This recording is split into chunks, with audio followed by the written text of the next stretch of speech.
Please rise for the Pledge of Allegiance. Perfect timing. Pledge allegiance to the flag of the United States of America, to the republic for which it stands, one nation, under God, indivisible, with liberty and justice for all. Good evening, everyone. We are going to start with NERDA advisory board tonight. So when we go to public comment, that'll be for NERDA first, and not for the regular select board meeting. So we will call the NERDA advisory board meeting to order for October 19th. Is there any public comment that's for the NERDA meeting, here or online? Okay. I think Spruce is for later, yeah. Okay, approval of minutes for May 18th. Is there a motion? So moved. Second. All those in favor? Aye. Aye, that passes 4-0. Update from NERDA's Compensation Committee meeting on October 13th, 2020. And that would be Dawn and I. Do you want to start? You go ahead. Okay. It then kind of leads into item 4 and 6. So however you want to handle that. So back in May, we were supposed to look at, for the next fiscal year, the compensation for the NERDA, for Paula. And just so everybody knows, what we had talked about this in front of Paula, which is, she's used to it. And Dawn and I are suggesting to move her salary from 103 to 120 annually. And it just got delayed, so this would go back to July 1st. It would be prorated back. And we looked at different compensation levels of similar NERDAs around the area, and most of them were in that area or in 120 to 140. So we felt that the leap was a pretty big leap, but it was also at the lower end of what others are making and for similar NERDAs. Dawn, is there anything else? We thought it was warranted to do a more sizable increase with the current climate on the island and Paula's long service. Any questions or comments? Not for me. Was there any discussion of the cost to the town of, I've been around long enough that there's a tendency for employees to want to get a bump before they leave, but that's cost the town into the future. Was that math considered and done? I did ask Libby on who pays the NRTA pays for all benefits and pensions, expenses, everything. It's been like that for 27 years. There's no town paying of any of the NRTA stuff. We did think, though. And Matt, I item number 5, because this was so delayed, did not weigh in my request when I met with Dawn and Jason back in May. Okay. Yeah, and my it was point part is, of it. but it is. And then what is the impact? What is the potential impact on the budget of this? Because we've never had a retired person in the NRTA. Will that do anything to the future budgets? Well, I don't feel that I should share this publicly, but, and I'm not going to, but there will be impacts in finding a new administrator, paying me out for what I'm owed, but the salary won't be reflective of what you're approving now. Well, I guess we're gonna vote for this, but those are things that I think we should understand as we, anyway. I did ask if this is on, does the town pay these benefits? Is it NERDA? Does it affect the cherry sheet? No, it doesn't do any of that. It's just like any cost of living increase, or I don't know why you think the town is paying any bills for the NRTA. Because it could affect the cherry sheet. No, that was my question. Won't. That's service related. That's set at 2.5%, so that won't. Was that? talking about post-employment benefits? Yes. Yeah, that's what I'm asking. Right, How and how do the that impacts the post-employment That'll That'll come out benefits, of the budget. how will that impact the NRTA budget going It'll forward? probably be less. The budget will drop based on how much? The salary, well, there's going to be a trade-off when you have to hire a new administrator. Yes, I'm cutting out wicked early and I'm taking a cut, yes. huge cut. Yeah. So, and what I would get if I stayed another 7 years. Gotcha. So my monthly salary Right. retired will be less. Yours will, yeah, Thank you. anyway. Yours will be less, but the cost to the town is something that's not there now is gonna be there. No, it's under the NRTA. And well, then the with the NRT, it's gonna be there in the Yes. NRTA budget. Yes. So, yeah, so that's all, that's the point I'm trying to make, and Yep. was that, and I understand that. Yep. And I'm asking, has, anyway, it is what it is, but I just think we should be aware that there will be an added cost that hasn't been there. So we've been struggling to find service at times, and we're gonna have that. But I believe, correct me if I'm wrong, Brian or Paula, that is a state expense. That is not anything It'll to be do with state the or town of federal. Nantucket. It'll Yeah. come out of one of those. So, Yes. so whether Paula retires now or later, or whether we hire a new person, their benefits are not paid for in any way, shape, or form by the town. Correct. There was an earlier discussion about whether or not the cherry sheet covers any of that, and No. the answer is no. Okay. I understand what you're asking. Yeah, Yeah. it's just, I'm kind of asking, and I'm kind of making a point, that's all. And I'm not against, you're retiring, and I'm not against doing this, I'm just saying, make sure we're thinking about how it would add. Can I make a motion? Sure. To increase the salary to 120? I'll second it. All those in favor? Aye. Aye. Aye. Aye. That passes. So that was Yeah. 3 and 4, pretty much in one. Well, yeah, kind of. Yeah, I kind of blew the bubble, Matt, thanks. Sorry. So my last day is going to be December 21st, and my retirement date is the 29th or 31st, whatever that Friday is. Congratulations. Thank you. Thank I'm you, Paula. excited. Can you talk about the potential of hours that you could consult for the transition? Yeah, and That might be part of the next yeah, part as well. and you can work up to 1,200 hours a year. My understanding is through a formula done by Barnstable County Retirement, something to do with what you currently make and then what you're making on retirement, and they come up with a dollar amount. And I don't know what that is. There evidently there's people retiring in October and November that they have to do paperwork before they get to. But so I should have answers to that going along. But it's 1,200 hours a year. That was up during COVID. So we were asking that for somebody new coming in. How would the transition happen? So there's an option for Paula to help the next person, if she desires. Okay. Yeah, Paula, is there anything else you want to do on number 6? Anything else? Yeah, so let me get to my list of that. So maybe I didn't bring my whole thing. Okay, so Amanda, who has graciously offered to help through this process, we're currently working on updating the administrator's job description and the job advertisement.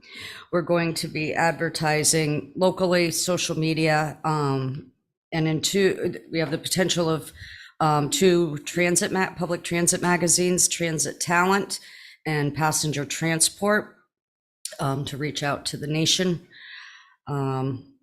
So just a few things for you that you may want to vote on is, at this point, I recommend that this be done internally rather than using a consulting firm. I contacted a couple hiring firms, consulting firms. They're like, oh, Nantucket, no, where are you going to house them? All of that. So they weren't interested. So I think instead of paying even more money out, that we do this internally just by advertising, collecting applications, setting up the selection and hiring committee to go over those, including the interview process.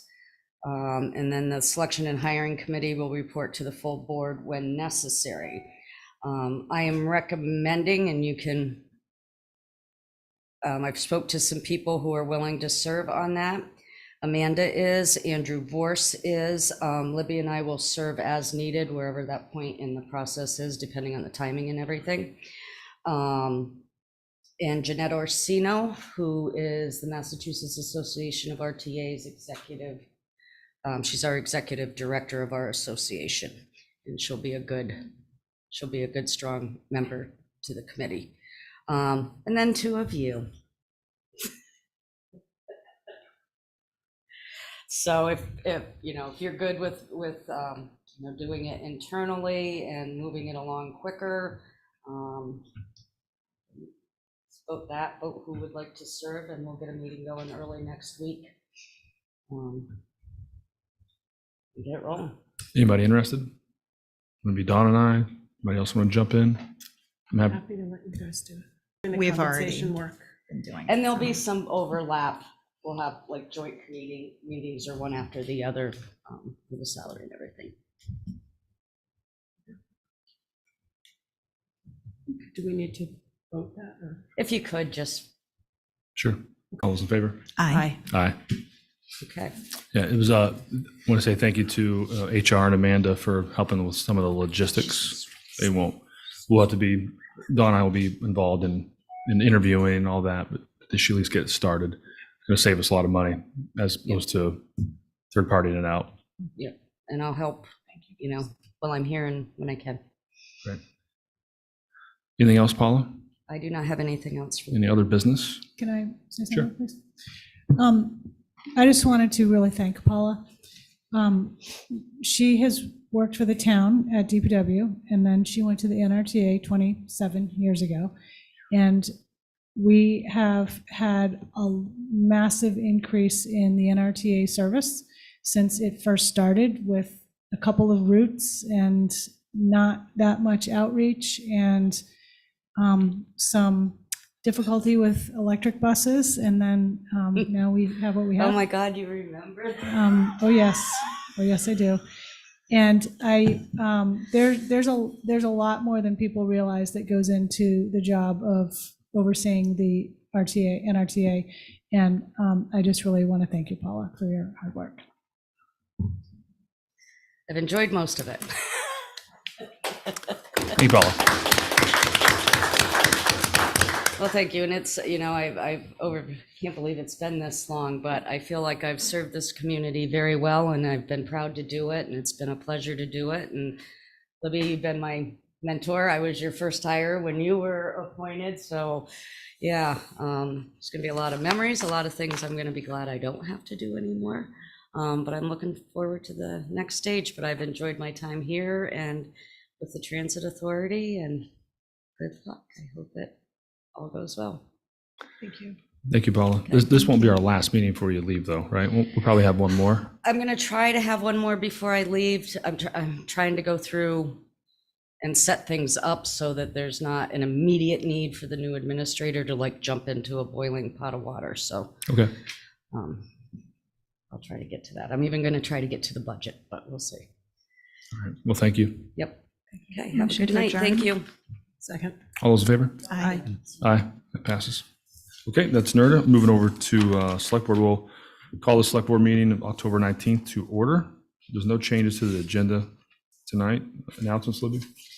This meeting is being video and audio recorded. Reminder that the warrant is open currently for citizen warrant article submittals for the Saturday, May 6th, 2023 annual town meeting through November 14th at 4 p.m. The signature requirements are the signatures of 10 registered voters. That's it for announcements. Thank you. Any opening Select Board comments or announcements? No. Okay, there's no follow-up comments from prior meetings. Public comment. Is there anything, any public comment tonight, that things that are not on the agenda? I see online we have Diane Coombs. Diane, you had your hand up at 4:45. That was good. Go ahead. I'm here. I don't know where it is on the agenda because my iPad's been screwing around. But I saw that Erica was going to bring up something about moving houses. And I was just going to make a explanation of how we see it in the HCC and moving houses. That's all. I'll wait and talk whenever you think is the right time. I can do it now or later, whatever you want. Diane, you can go ahead. There's no agenda tonight on house moves, so you can go ahead and speak. Oh, well, anyway, she was concerned because it's slowing down traffic and all that stuff. And the amount of houses moved from 2 years ago to this year is dramatic. But we work very hard at the HCC to save houses rather than demolish them. And as a longtime resident who's not always cheerful, I would say if somebody gets stuck behind a house that we're saving, they should wait, because it's important to save the houses. We have houses, old, medium, and there was one out in Wisconsin that was brandy, fresh, new equipment, everything, and they wanted it gone. And we couldn't get anybody to take it because, I don't know, it cost $100,000. So it was smashed. We're short on housing. We're making every effort, and the housing departments are making an effort with us. People are offering their houses to put somewhere else. So the old houses, and you'd be surprised how many old houses come in front of us to demolish, to find other places for them. And so saving our buildings, decreasing the amount of rubbish. There's somebody who has already got a business going of selling saved architectural items, woodwork, all sorts of stuff, which is a really good idea. There's a big one in Boston. It's gone for years. So I just would like you to keep that in mind, that we try and save as much as possible. If it slows down traffic, I believe you can't move houses between June 15th and September 15th. But right after that and right before that, they rush it in, because otherwise they lose the whole summer in what they were going to do. But I do want you to think about it, because that's what we think of is saving the houses, not demolishing if they have to be moved. And if it holds up the traffic for a little while, then people should say, look, they're saving another house, not I'm sitting here for 20 minutes. And I know the electricity goes off, and I know that stuff, but we're supplying our island with housing and saving stuff also. So that's all. I just wanted to say that please don't cut down your amount of houses that you allowed to be moved. And that's the reason for it. Okay, thank you. Thank you, Diane. Can we go to Megan Perry?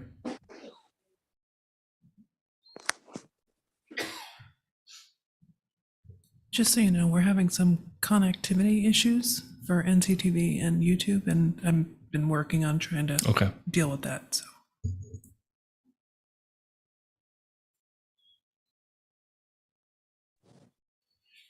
Thank you, Jason. I just wanted to thank the town and the select board for appealing the hack decision regarding Surfside Crossing. So thank you guys very much for doing that. And I think a lot of members of the community also thank you. Thank you, Megan. I know I saw Spruce's hand up earlier. I know he was, we got an email that he was going to speak tonight. So I just want to wait just a second. Is there any public comment in here tonight while we're waiting on items not on the agenda? If you can, yeah. Chairman Bridges, can you hear me? Yes, we can hear you. Go ahead. I just wanted to, I know you received my letter about the October 5 letter to the Concom chair from the SPPF. And the select board. I didn't know if anyone had a chance to read it or if I had any questions. And I just wanted to bring that up. That's it. So thank you. Thank you. Is there any other comments? Any public comment?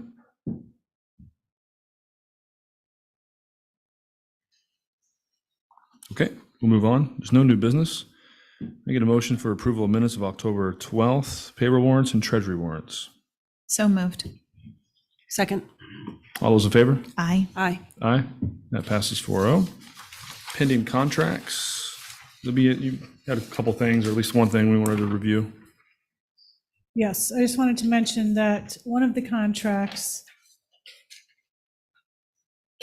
for Public Works with K5 Corporation, the amount there is listed as 1.177 million for townwide line painting. That is actually not the correct amount. That was a bid amount that was much more comprehensive than what we're actually contracting for. The contract should be a not to exceed of, there's a detailed amount, I think it's 238,000 something, but if that's okay with Brian, I'd recommend an up to not to exceed $250,000, in case there might be a little bit here and there. So that would be the recommendation, not to exceed 250, not the $1 million. Okay, so we'll add that to our motion. Anything else? Any other comments, questions? Yeah. Okay. I'll make a motion with Libby's correction on there. Not to exceed 250,000. Yeah. Okay. Second. All those in favor? Aye. Aye. Aye. Aye. That passes unanimously. Thank you. At first I thought, wow, we're gonna have some amazing lines around this island. Okay, zoning board of appeals resignation. Well, moving on to citizen department committee requests. Motion to accept Ed Toole's resignation and thank him for his long service on the zoning board. Second. All those in favor? Aye. Aye. Aye. Thank you. Next up is a tree removal denial of an appeal to the Board of Public Works, 15 West Creek Road. What'd I say? I think you said 50. Oh, I meant 14, sorry, 14 West Creek Road. Mr. Chair, I just wanted to let you know that Brian Riley from Town Council is online, and we have Karsten Reinemo, the owner, and Dave Shampoo, the tree warden here. Okay. So just so everybody knows, we're gonna, I don't think we legally have to, we're gonna treat this as more like an HTC appeal hearing, right? So we would, it's not a public hearing, so we don't have to make that motion to come out of it, but we'll try to listen to everybody back and forth, and then we'll make a decision. Yeah. Hi. Go ahead. Evening, folks. You can raise this up a little bit. Sure. Just state your name. Karsten Rainemo. Do you people have a picture of a lot? Or you've seen Yep. all that. And I don't know about this one. But anyway, to start, I purchased the property approximately 5 years ago. And I bought it from Community Sailing. Can you just make sure you have? Sure. Bought it from Community Sailing. They subdivided the lot. When they did, obviously the planning board dictated how it would be subdivided and where the entrances would be and all that. So as you could probably seen on your thing there, the entrance is off, the driveway is off West Creek Road. They obviously will hear no part of having any kind of an entrance off of Pleasant Street. And I get it. There's too much traffic there now, so. The HDC has also dictated, when we went and got approval for our building, they want the building up toward the street, toward Pleasant Street. As you know, down that area now, they have zero frontage, and they want the front of the building right pretty much up to the sidewalk, and they want the parking in the rear. And that's another thing that they demanded, that it would be that way. So, the trees in question, as you see them there, there's one on the corner and on each corner of the property. The Community Sailing building had the exact same problem. they dealt with it through the DPW head at the time. They mitigated it, and the community sailing had to come up with some money to buy some smaller trees. And I would be, more than happy to work something out like this. On the deed of the property, there is absolutely nothing. There's no easement for any trees. There's nothing stated in the deed at all. I also asked them when I went to the tree hearing if they had anything. Roy Ryder was supposedly the one that gave approval to plant those trees, and they don't have. They've lost their records, so there's nothing written down out there about the right to put the trees in. So, but having said all that, I love the trees. I'm not I just hope that we can come to some kind of a fair kind of an agreement here, the same as community sailing did, my neighbor. I don't know why would it be any different. Like I say, when they did it, the DPW the head of the DPW at the time, Rob O'Neill, he mitigated it with them. He handled it all. For some reason, Dave Shampoo, who is the tree man of the island, he told me himself he was not involved in anything to do with that decision. I don't know why the tree commission didn't get involved, but they weren't asked to, or they weren't brought into it, but it didn't happen. So I'm just here tonight I'm just asking for some kind of a fair situation. Whether we put smaller trees on the other corner or mitigate it somehow, I'm open for anything. One thing I will say, I'm 72 years old, and I've never been to court, taken anybody to court, and I have never been taken myself. And I certainly don't want to start here. And that is not my intention to fight the town on this. I don't think it's necessary, and I think we could certainly come to some better conclusion than that. I'll answer any questions you have or whatever. Thank you, Mr. Cranston. David, do you want to speak, and then we can ask questions after that? Yes, Karsten and I have been talking about this for some time now. At one point during our discussions, well, let me backtrack let's get this cleared up as far as the community sailing thing. I was not involved in any of that. And I mean, I drove by there one day and the tree was gone. I had no clue what was going on with that. So based on, I mean, I think we're doing the right thing in denying the removal of the trees. They are town trees. What I'd like to see done is a downsizing of the project.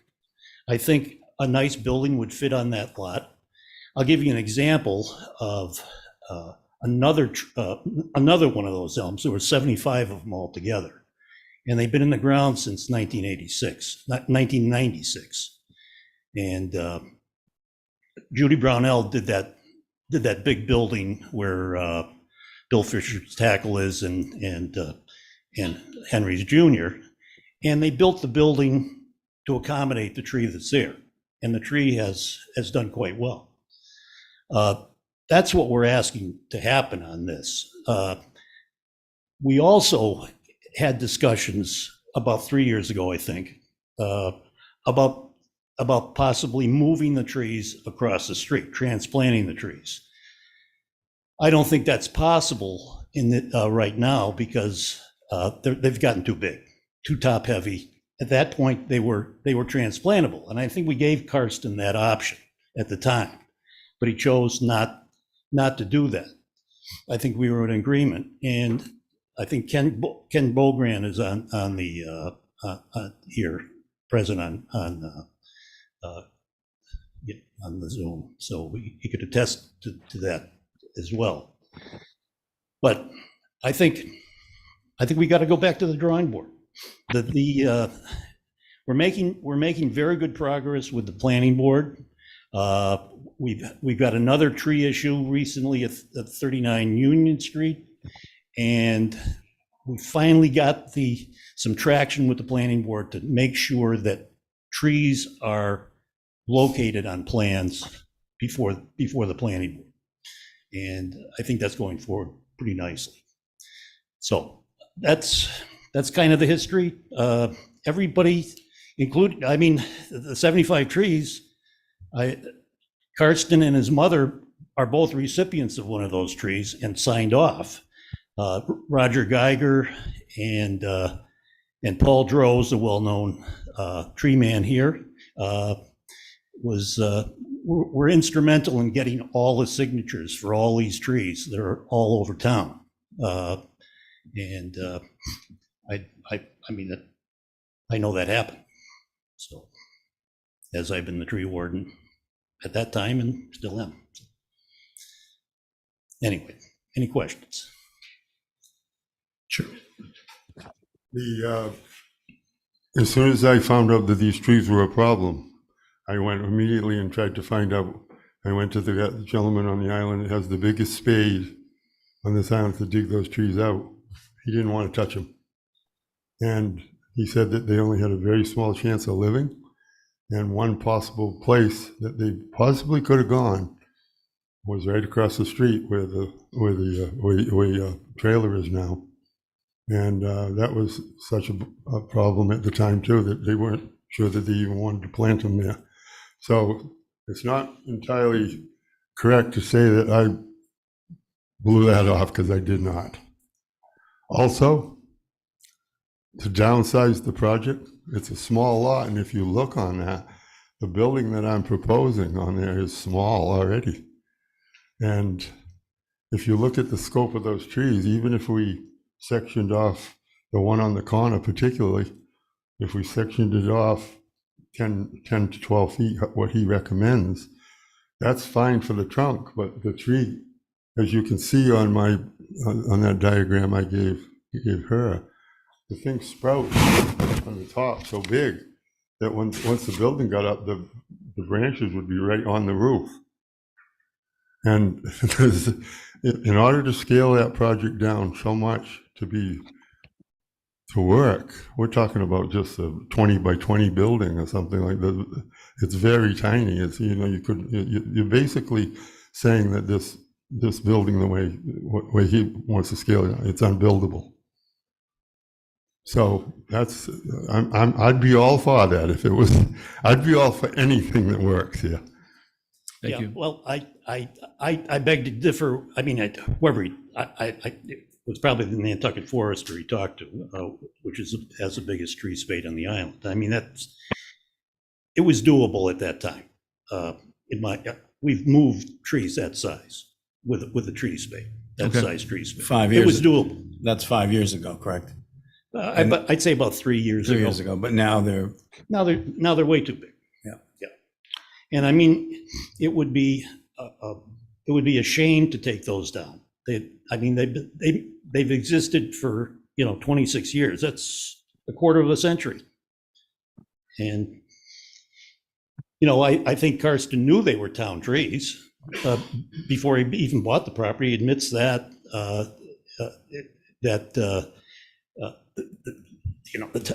I think he thought he was going to get the same treatment that the DPW gave the sailing. Okay, thank you. I want to go to questions here. Go ahead. Yeah, is there any chance that the one on the corner can be built around? Is there any way to cordon that off? And I understand your concern, Carson, it might it will hang over the building until it gets larger, but is there any way? I'm willing to try that if that's what this board, section it off somehow and work with that one on the corner. The one on the corner is closer to the sidewalk. Right. The other one in question is quite a bit further back, 10 to 12 feet onto my property. And I have to say that some of the things that he is saying is untrue. It wasn't that long ago when I found out that these trees were even in question. And as soon as I did, I went right to people trying to find out a good way to do this. It's not true that I knew that they were town trees. Yeah. When I bought the property, I didn't even Well, know that till long after community. Okay, so I said- want to stop the conversation of who knew what when. Yeah, I don't. yeah. That's not what we're really. Sure. I understand. So I want to get back to community, what some board members questions they have, and how do we mitigate it if we want to try to mitigate something. Yeah, if I can, Go ahead, my Matt, other Brooke. point is, I think that lot, we are pointing to have density in the mid-island, that's the goal. And, we want to have larger buildings fronting the street. There should still be room for trees somehow, but that has to be planned in.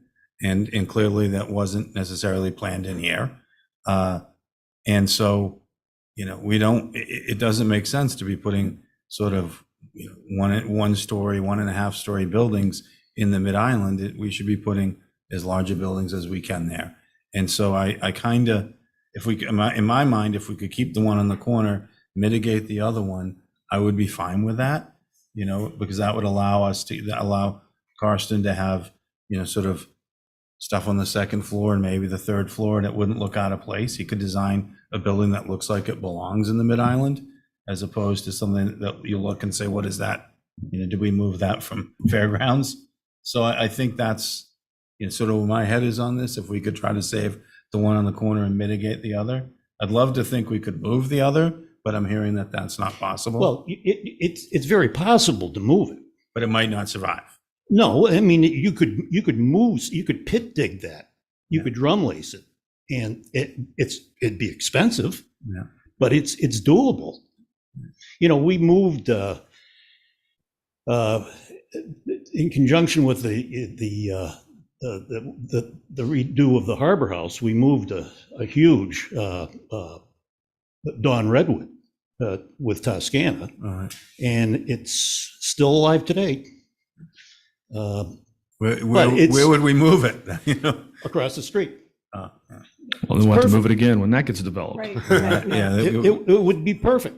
That would be, to me, that's the solution to the problem. It was, moving them was the solution to the problem before. And I have no problem with that.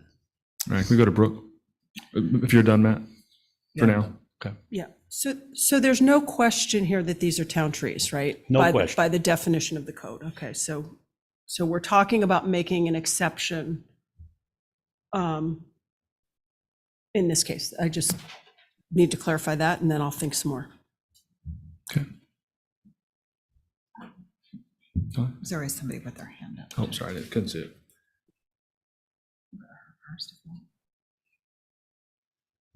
Can we go to, I want to make sure we have all our comments in first before we go to the public. Well, I mean, I think that I actually agree with a lot of Matt's comments.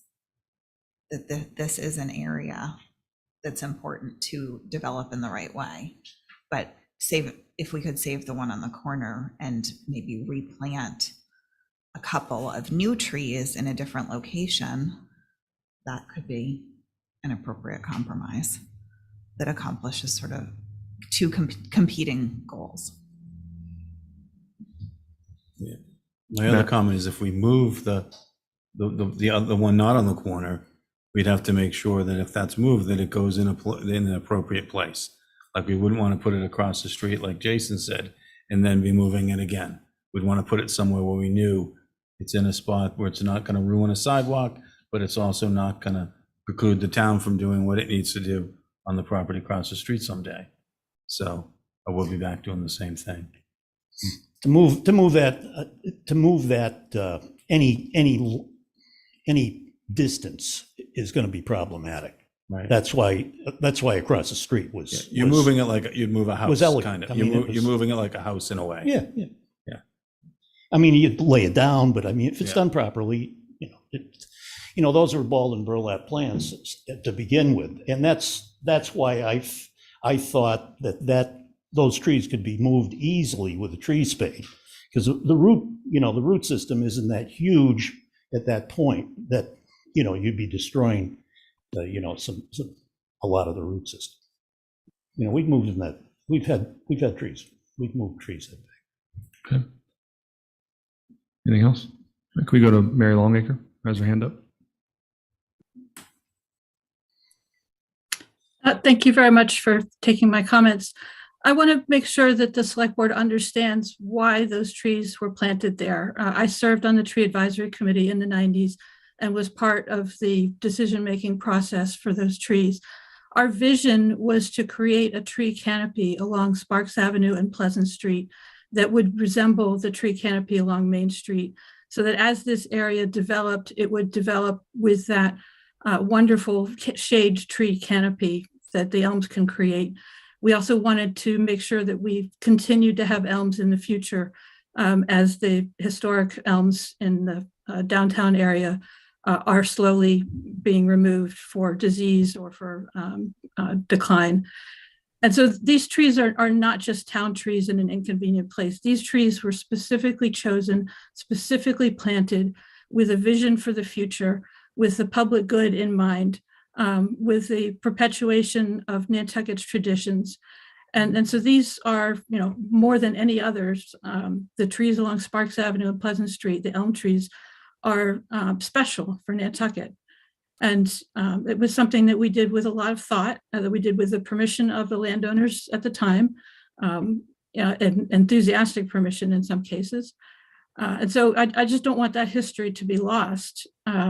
We lost one of the trees that was on this lot to mistakes. The DPW did not have the authority to allow that tree to be removed. The trees are protected by Chapter 132 of the town's code, that says that they must have a public hearing, that the town tree warden is the only one who can give permission to remove them, and that no one, even if he be the owner of the land on which such a town tree is situated, to quote the regulation, shall cut down or remove the tree. And so there is, this is going to continue to come up as we build more densely. And I just want to make sure that the background for these trees is known and considered. Thank you. Thank you, Mary. Board members, Brooke? I have one more question. When I'm looking at the photograph that's on page 23 of our packet, it looks like the one on the corner is actually encroaching on utility lines. Is that the better tree? If we were going to make a compromise, is that the better tree to compromise on, or It probably isn't. the better one to remove, the one on the corner? I don't want to see either of them removed. Right. But certainly the one on inboard is the healthier, but Yeah, because it's going to grow. Yep. When you look at it, Yep. it's No, constantly going to be it's trimmed from definitely those been, wires. it's definitely been Yeah. pruned.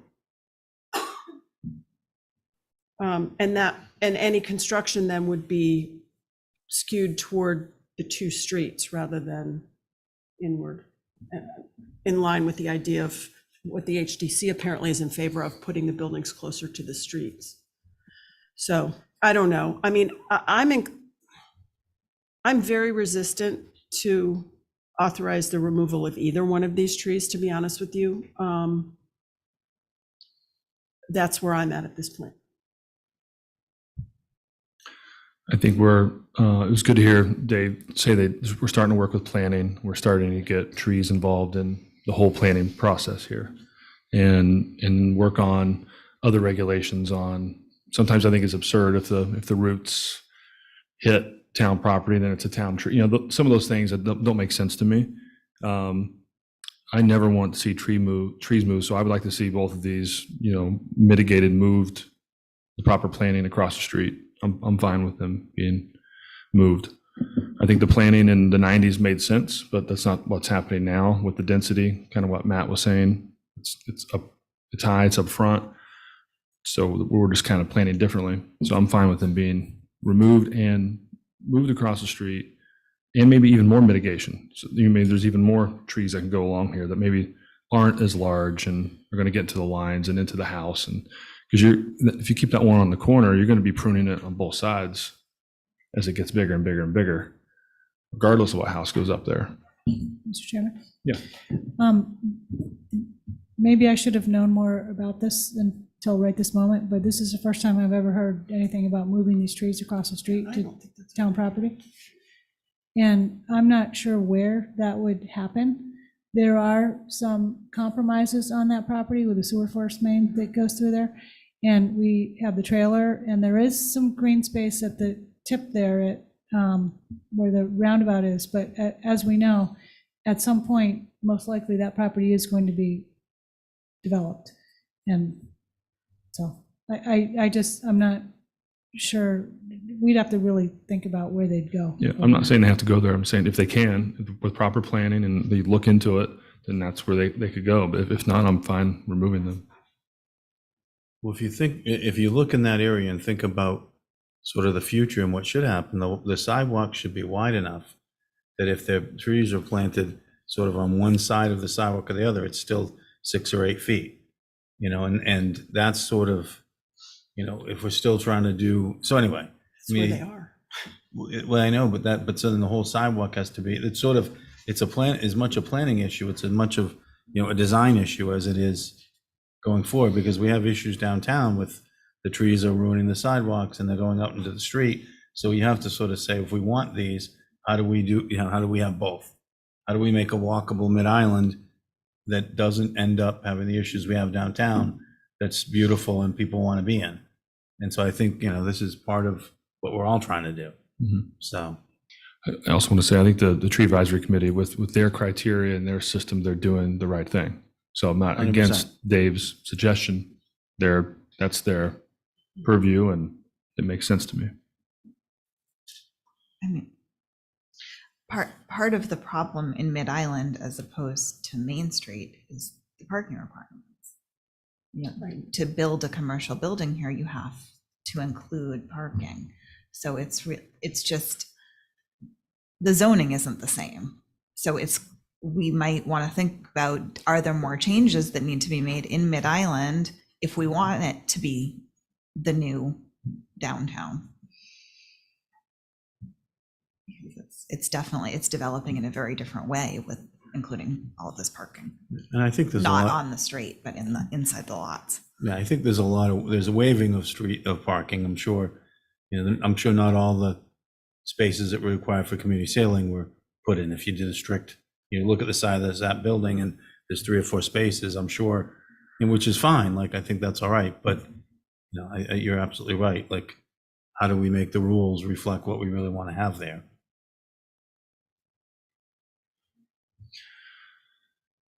So where are we going to land here?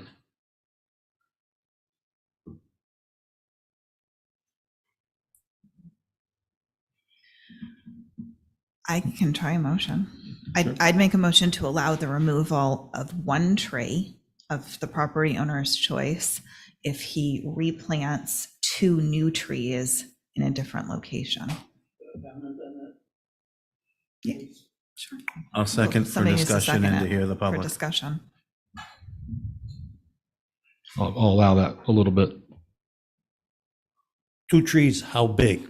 That's kind of nebulous.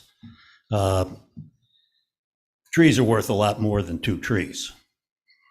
They really are. I mean, what are we talking about? Big caliper trees or like 2.5, 3 inch trees? I mean, though each one of those trees is probably, if you had to put a price tag on it, they'd probably be worth $25,000 anyway, just a guess. That's a lot of trees. That's a lot of trees. So just 2 trees, that doesn't, When we've mitigated before, how has it been decided, or we didn't? I think it was so many trees per caliper inch. I think that's what Rob worked out. Right. And he was forever trying to get that thing through. I mean, it just, I won't even go into that, but. Is there a recommendation? I'm happy to expand the motion. I think we've got, I think they're 14 inch caliper, maybe, something like that. So probably 14 trees. of like 3 to 3.5 would probably equal, that's a tree that's worth about retail about $2,500. Times that times whatever. I mean, I'm just trying to put some perspective on this here. Brooke? And when we talk about mitigation, that's planted anywhere on Nantucket? Yes. Okay. Yeah. I mean, what I was thinking when I made the motion was 2 smaller trees on this lot. But if we're Well, we talking would hope more that- about a we would hope mitigation, a that would- donation yeah. of trees to go elsewhere, Yeah. then I'm okay with that idea too. Yeah, I think we need to specify if on property versus off property. Question for Karsten. I like the idea of, Yeah. I like the idea of keeping a couple trees on the property. I like those trees as much as all you do. It just doesn't work out. One thing I noticed here, and I hadn't noticed it even as much as when she pointed it out, that one on the corner. I guess the whole side of it has been trimmed, Dave? It Looks like half, it doesn't- almost looks like half the, But it almost doesn't look that way in actual reality Oh. when you drive by it, though. but that's been trimmed pretty heavy just to avoid those Yeah, wires, right? Yep. For sure. But yeah, keeping someone on the property would be good, the other corner. I like that. There's many more reasons here to take, Yeah, bury the power lines. So question, could you fit, like Don's idea, could you fit two other trees on the property? That would work? Yes. Okay. So I like that. And is there any further mitigation besides the 2 trees?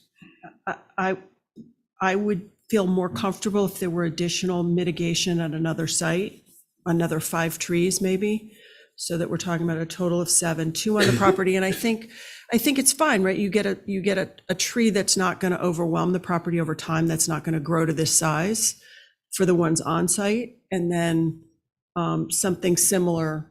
And maybe the tree advisory committee can help you determine what the best location for that is. In terms I of don't the think that plan? would be up to me, right? That would be up to them. That's what she just said, the tree advisory committee. Yeah. Yeah, so if we were to add additional 5 trees of mitigation, would the tree advisory committee determine where, or would Mr. Ranamo? I'd like to see more. I think the trees are worth more than that, so. But my question is, who would determine the location of those mitigated trees? The town would. The town would. The town would, Yes. okay. Yeah. Okay. What was the mitigation, Dave, on the other? Yeah, I don't know, Carson.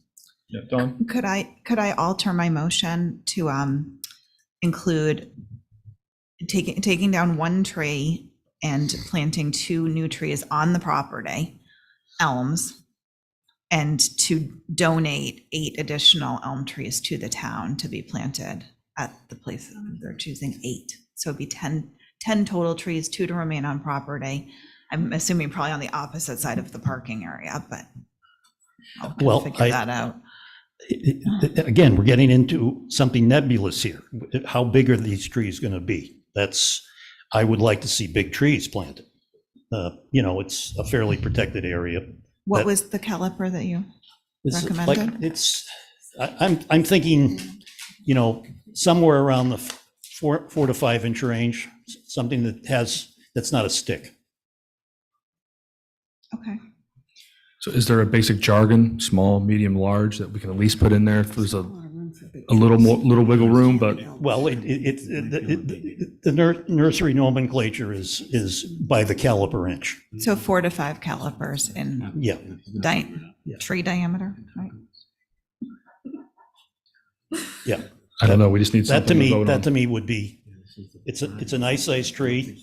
We would have some decent sized trees put back in, and have two more instead of just the 1. And that to me would be, aside from moving, that would be, I Okay, think. so were you going to amend your motion? Yeah, so two elms to be replaced on property, 4 to 5 calipers, and 8 additional elms to be donated to the town to be put in a place of the town's choosing, And keeping one of the 2 trees. and keeping one of the 2 big trees. 4 to 5 inches. Inch. So I worry that by dictating that those have to be elms, we may be setting ourselves up for trees that will encroach in a way on the property over time. I'm not as concerned about them being elms because I think they're going to grow too big for what we're talking about as the development of this lot. I think just 2 other trees that scale to the development, and then the additional 8 The 8 would then be donated to elms. the town. Donated to the town. Yeah, Okay, I'm fine with that. yeah. I'm fine with that amendment. So something that may not grow as big, right? That's what I'm, Yeah, Yeah. it could be, they could be fastigious, columnar trees or whatever there. but- So just taking off the elm part of the 2 additional Of the on 2 property. that go back Yeah. on Shade the tree. same exactly. property. That would be, I would say shade trees. Okay, okay, shade so trees. that's your motion? I'm happy with that, yes. that Amendment or- amended motion, I can and live with that. Someone second that amendment? I'll second it. Okay, any others? Don, you're sounding very smart in the horticulture, the tree world. I have one more wrinkle here, though. Because of Dutch elm disease control, we don't allow any elms to be cut until, well, it'll be 1st of December. And nothing after, I think it's April 1st. okay, so it needs to be taken down in the winter, essentially. Right. And Karsten, does this all clear and seem acceptable? I think it's going to have to be. Okay. I think it's a little heavy compared to what happened in the past, but I don't think there was a tree advisory committee I think it was defunct at the time. is that what the? I'm pretty sure it was defunct for a while. Yeah. That's just my guess. Yeah, we didn't meet, Yeah, you didn't have a quorum to meet. So in other words, you're thinking that this is getting back into the right swing of things now, and they're kind of making a point of it with me being first. Well, I think we're trying to find a solution to it without having good systems in place yet, and they're getting worked on with planning and HTC, and so I think Well, we're doing the yeah, I best with think what we have. And I also think that the message, to me, part of it is the message is that this is not a pass to take a town tree down, right? That there is an associated expense and responsibility to replace in kind or in some similar value, both in what will be trees in the future. And so to me, it's about messaging that trees are important as well. I agree with you 100%. Yeah. What I don't agree with is, and like I say, I guess you guys have pretty much come to the conclusion what you want to, and I will accept that. However, and I guess we're going backwards a little bit, but I don't know, like I say, I have no intention of finding out through a court of law, but it seems to me when you have a piece of private property, and if the electric company wants to put a wire through your property, they have to get an easement. If somebody wants to make the sidewalk bigger on your property, they have to get an easement. Anything that goes on private property has to have some kind of an easement. And there is absolutely nothing on this, and I really wonder if, I wish our town council could, I guess you wouldn't make a judgment now, but I wonder if it did ever go to a court of law, they would find probably in my favor, wouldn't they? I mean, there's nothing that says it's a town tree. Let's ask Brian Riley. Go ahead, Brian. Thank you, Mr. Chair. Yeah, that was actually one of 2 points that I thought if it was appropriate, I would add. One, the town bylaw, chapter 132, it says what it says. It was approved by the Attorney General in 1998, so that office didn't have an issue with it. And so I think there's sort of default that a town bylaw which has been properly adopted it is valid. And also this bylaw it's not exactly the same, but it's similar to the public shade tree law, chapter 87 of the general laws.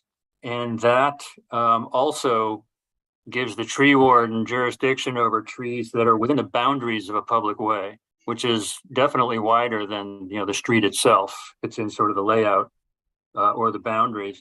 So that is sort of the same, can be the same results where a tree which is on a piece of private property, and yet the town and the tree warden does have legal authority over what happens to it.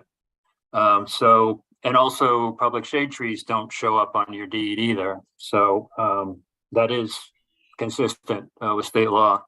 The only other comment I was going to make is, you noted, Mr. You were treating this similar to an HDC appeal, and I think format-wise that is correct.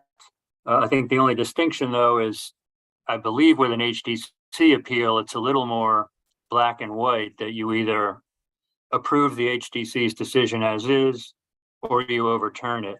Here, the bylaw clearly says that that the select board can approve, cutting or removing a tree. So here you've worked out a sort of a middle ground, and I think the bylaw allows the board to do that. Thank you. Thank you, Brian. Okay. Go ahead. I was just going to comment that, I think we're trying to come up with appropriate policy to be able to give some leeway to take a tree down, but to replace it with something that's a significant value to the community. Libby? I just wanted to make sure, with regard to the motion, these other 8 trees, are they also 4 to 5 caliper, and are they also not elms, or? They are elms. Yeah, yes, 4 to 5 caliper. I mean, I would say, I would like to see them be elms, for sure. That was the Yeah, motion. yeah.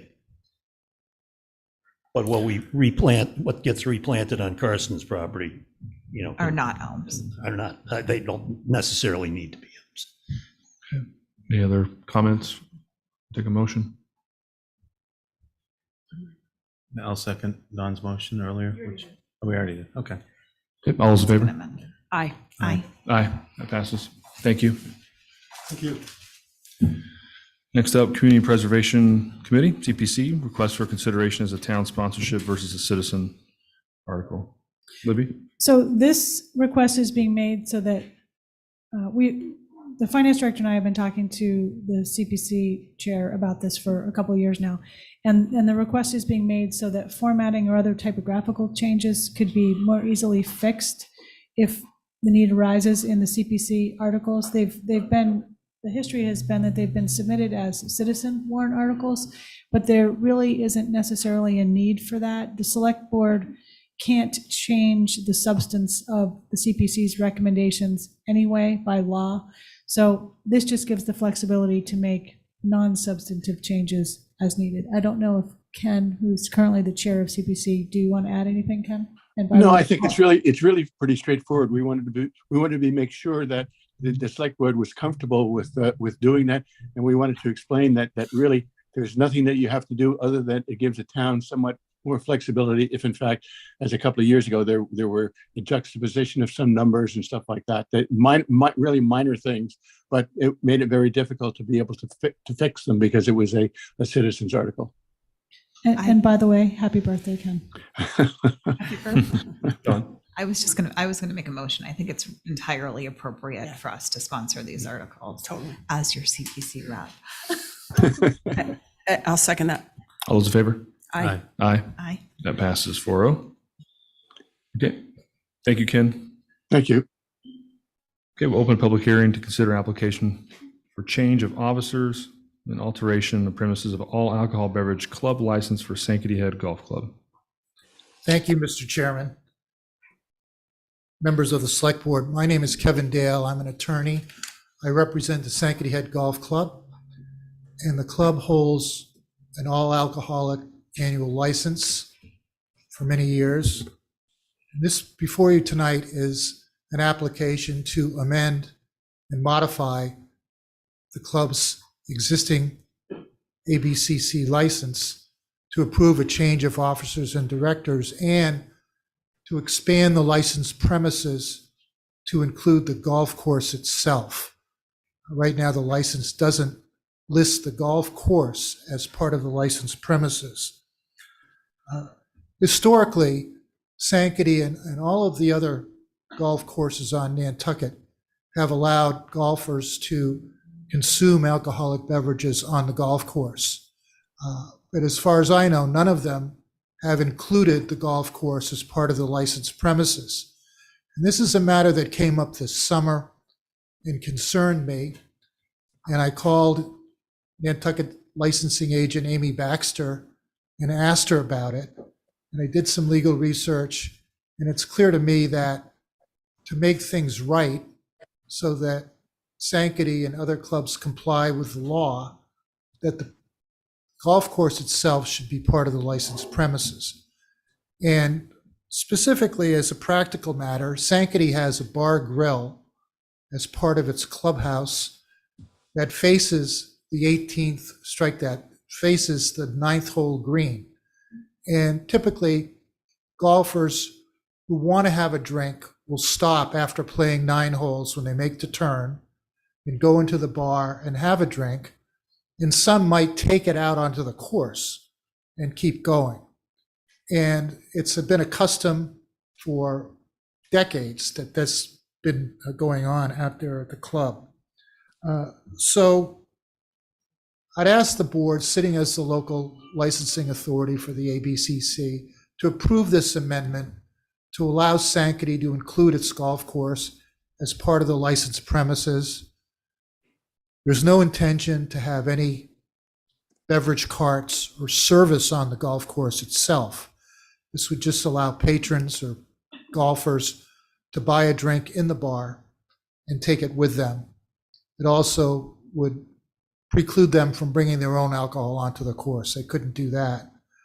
And lastly, one of the items I want to address, if you approve this modification, the course is intersected by Sankaty Road, also known as Pulpus Road. And you have to cross from the first hole green to the second hole. You have to cross Sankaty Avenue to do that. And also you have to cross from the 8th hole to the 9th hole tee box. And one of the ABCC requirements is that if you have a public way intersecting your golf course, you have to put a sign up that says no alcoholic beverages beyond this point. And that's something Sankaty would be quite willing to do, obviously, to comply. So in some ways, I've taken the initiative. I talked to Amy Baxter. We want to comply. And it's important that this be regularized. We're here in good faith and ask the select board to approve the amendments. Thank you, Kevin. Amy? Hi, thank you. Kevin just went over everything I was supposed to kind of highlight there. Like you mentioned, they did reach out to us this summer. Thankfully, we are doing a full audit of all these licenses. No golf course on Nantucket includes their course, so that's going to be changing for all those that do that. Any on-premise location, even if that alcohol is served in that main clubhouse, the consumption still has to be on the licensed premise. So as you'll be seeing in the coming months, that's something we're going to be doing. So again, they were very proactive. We appreciate that. I've included in the packet the ABCC regulations, as well as what the new license will include. As Kevin mentioned, the new addition, including the existing clubhouse that's approved, 18-hole golf course with service area from the existing clubhouse bar and grill, as he mentioned, facing the 9th hole green. No alcohol may cross a public way. Again, as mentioned, and as is outlined in the ABCC guidelines, crossing of public ways need to be licensed or managed as well. So we will keep the site plan on file with the license. And as he mentioned too, they will have to add signage per those regulations. And the change of officers is required for a club. It is an administrative task before they do any sort of application such as this. Those need to be updated so that the ABCC has that information current. as well. So they have complied with all of that. And we had no objections, obviously, to this moving forward. So if there's any questions. Any questions for Amy? Yep, go ahead. So the part of the golf course that's on the other side of the road from the clubhouse will be included in the premises or not? Because I'm gathering that if it can't cross the road, then that part of the premise doesn't need to be on the license because the alcohol or. Correct. I'll have Kevin too as well address that. So Okay. If they had something such as service from a golf cart, which some places do, and that golf cart was going to cross that road for service, or again, if folks were taking that, I did ask them that directly. They did respond to that as well, because the clubhouse where it is sold is on the tail end, I believe. They will not have people be crossing that road. And Kevin can certainly follow up and respond to that. Thank you for the question. The other side of the road, if you will, the other side of Sankaty Road includes holes 2 through 8. And typically, someone crosses the road from the first hole. They go to 2, play through 8, cross the road again to go to 9, and then walk up the 9th fairway to the clubhouse where the grill is. And that's where they typically would get a drink. But to answer you specifically, there is a procedure that I've looked at with the ABCC, which would allow, with the approval of the commission, patrons and golfers to cross the road and consume beverages on holes 2 through 8. And that's something we want to look into. So I would ask that the entire golf course be part of the licensed premises. And if there's any requirement we have to meet to allow people to walk across the street and play holes 2 through 8 with a beverage, we'll comply with that. And the ABCC will determine that, correct? Yeah, that's correct. Correct. Or they won't allow it at all, or they will. Right. Okay. In simple terms, we will comply with whatever we have to do. But I think for the purposes of tonight, I would ask that the entire course be included as part of the licensed premises. Matt? Yeah, are there any unintended consequences that we have, like, that we haven't thought about it? For example, if we license the whole premise, do they still have to come for a permit for a large tent or anything else like that? You know, is there anything that could happen that can't happen now that you've thought about that we wouldn't? I think not. I don't think there are unintended consequences. Again, as a practical matter, this has been going on for probably 100 years and on every course. And with respect to private function, tent, anything that would require a separate license, would still have to apply for that. It's just ironic that it's never been regularized. And that's what Sankaty's trying to do, is regularize this right now. But in my opinion, there wouldn't be any unintended consequences. I've been a member of Sankaty for almost 35 years. I've never, not that I'm the oracle here, but I've never seen a problem with alcohol or drinking on the course. It's really not done that often. And it's really a matter of trying to comply with the law. That's why we're here tonight. And they're taking the initiative on this, not us. Yeah. Yeah. I mean, I see this as a benefit because it actually makes the club responsible for the consumption of alcohol, because I think it's pretty common practice that people do throw some alcohol in their golf bag. Not everyone, but some have been known. So I think that this gives an approved way of doing it and having it be monitored.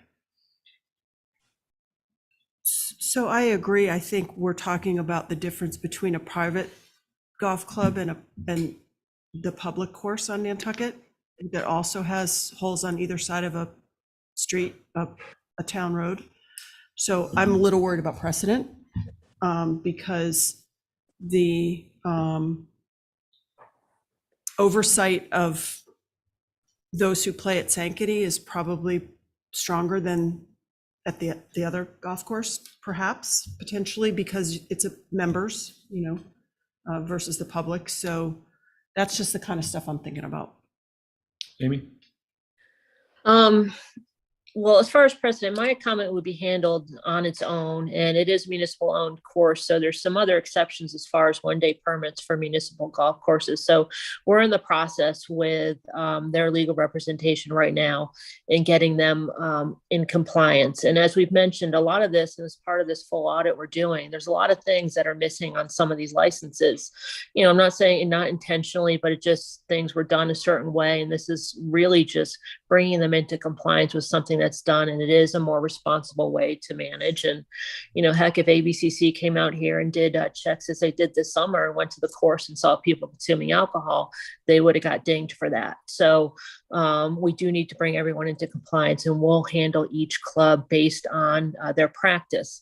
Again, crossing the public road too is something that a lot of courses do with the use of golf carts for beverages and transportation of beverages. So we're bringing this into compliance. Should there be other things we need to kind of adjust for that with the ABCC, we'll do that. But this is obviously new for us. No golf course on Nantucket is currently covered. Can you operate a golf cart legally under the influence? Is there, what do they consider those? Anything motorized vehicle, but I'll leave that to Chief or others to comment on. But hopefully just stay on the golf course. So I'm not getting in that one. Any other comments for Amy or Kevin? Is there a motion to close the public hearing? So moved. Second.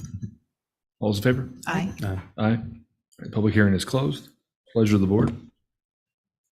I'd make a motion to approve that. Yeah, I'll second it. Any further discussion? Okay, all those in favor? Aye. Aye. Aye. That passes 4-0. Thank you very much. Kevin. Thank you, Amy. I am worried about the precedent that it may set. I worry about, sort of allowing alcohol on all the town-owned properties, et cetera, if we do that. So we're laying back, we'll see. Okay. So we'll open a public hearing and consider application for change of officers and change of classification from seasonal to annual all alcohol beverage club license for Nantucket Yacht Club. Amy, you want to start us off? Yep. Yes, please. So in a similar fashion, we have a club here, Nantucket Yacht Club. They as well are updating their officers as required for these clubs. And I didn't mention before, it's a nonprofit club with no ownership stake, so no queries or other additional information is required, but the state must obviously have an updated list. So they've done that here as well. The public hearing portion is asking for a change of classification from a seasonal to an annual license. In this case, a couple of things. For clubs, and I think in this interest, and I'll have Peter explain more, their desire to move to an annual is more helpful as far as purchasing of alcohol and other things. And as a club may have other interests to be open outside of the current April 1st to January 15th constraint on seasonals. Most of our clubs, I think almost all except the Skinner's or excuse me, the golf course out in Sconset are annual licenses. And honestly, I think we probably should keep them all as annuals. They aren't required like our restaurants to be open to the public. And that's where we get into this conversation about encouraging folks to be annual, to stay open more and be available for folks. So as a club, I see no issue with it. It doesn't mean they're going to be open every day now during the year, and they wouldn't really be required to again, as they are a private club. So I'll step back and if Peter has any comments as well. Sure. Good evening, Select Board. Peter McGuckran, Nantucket Yacht Club. As Amy has mentioned, this is a multiple amendment. One is the class change going from seasonal. We are the oldest liquor licensed club and restaurant on the island, but we've taken a long time to actually request to go from seasonal to annual. I look at it as two different ways of saving time and money. One, when we go through our annual inspections, we're using town employees and everyone else, all the restaurants are getting together at, at the same time. This helps annual inspectors come to the club. We're not in that same queue. Also, from our perspective, we get to buy alcohol, liquor, wines in months that now I can't. And there's a lot of great sales in January, February, March, and I can't buy any of those products, or I should say our staff can't buy those products during the off season. There is also, as Amy has alluded to, one of the changes is much more clerical, but to look at the definition of our premises, as Kevin expressed, the Sankaty Golf Course premises, and we're trying to clean that up because it's probably back to the 1950s. Some of the rooms that are mentioned on the existing license haven't been in existence for probably that many years. So that's part of our process, which is much more clerical in nature. So that's it. Thank you, Peter. Any questions for Amy or Peter? Okay, is there a motion? Go Move ahead. approval. Nope. Move to close the public hearing? Second. All those in favor? Aye. Aye. Aye, that passes 3-0. Pleasure of the board. Move approval? Second. All those in favor? Aye. Aye, that passes 3-0 as well. Great, thank you very much. Peter. Thank you. Thanks, Amy. Okay, town manager's report. Thank you. This item is a result of, an ongoing result, I would say, of a 2021 report on Baxter Road prepared by our consultants Arcadis, which recommended that long-term alternative access plans be developed for Baxter Road. We subsequently engaged Arcadis to help develop those plans. Town staff has been working with them on this for quite a while now, many months, and we've also met with numerous abutters. I'm going to turn this over at the moment to Bill Casey of Arcadis to provide the update. We also have Vince Murphy here, our coastal resilience coordinator, for any specific questions. Sorry, Bill, do you want me to screen share or are you?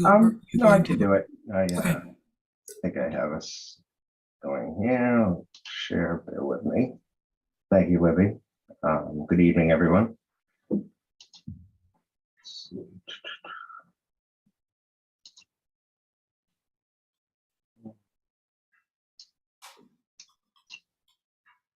Okay. Are you able to see my screen? Yes. Great. So as Libby said, this is a project progress update for alternative access for utility relocation for Baxter Road residents. Our last update was over the summer. Here's a brief agenda of our topics tonight. We'll kind of go through relatively swiftly. This is our project team. Again, I'm project manager, Bill Casey. I'll be the only one presenting tonight. Vince and Libby will be, and Kim will be my backup if there are any questions. Just since our last update, we've been continuing, and continue to receive comments from the homeowners regarding any of the previously presented options. We're moving towards a field inspection phase or field investigation phase this November, particularly with wetlands delineation and field surveying. We plan to start that work in the beginning of the month with the wetlands folks being out there. But just mentioning that all personnel in the field will have safety vests on, they'll have company identification, and they'll also make the homeowners aware of their presence on site. In preparation of this, we have obtained approval for rights of entry for many of the homeowners. As I mentioned, the LEC Environmental will be our sub-consultant who will perform that endangered species and wetland delineation work. We expect their work to take 1 to 2 days. What they'll do is they'll mark the boundaries of the wetlands or any endangered species with orange flagging. Following the delineations, we'll have Land Tech perform our field surveying, and their work will take a little bit longer. They will be out there approximately 2 weeks, the weeks of tentatively the 7th and 14th of November. And then back in the office over Thanksgiving that week for data processing. And then a following week of surveying is planned just after Thanksgiving to pick up any missing data points. Their work, again, they will be in vests. They will have company identification. They will have a truck on site with their company information on it. And we will be giving homeowners notification. We'll be sending out an email ahead of time. In addition to the survey crew will knock on the doors to let their presence known. Oop, jump over a little bit.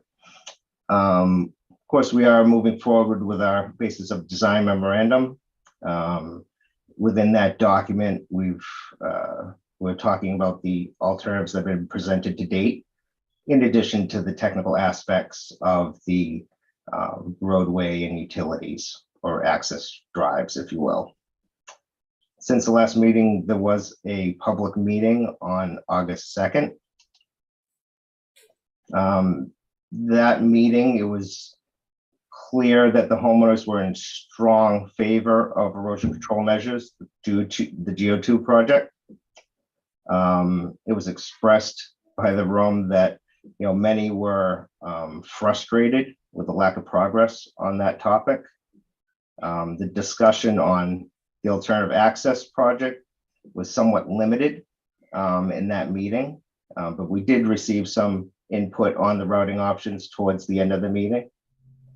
That input has kind of led us to formulate possibly another route option, which we're determining if viable. If it's viable, we'll present it at the next meeting.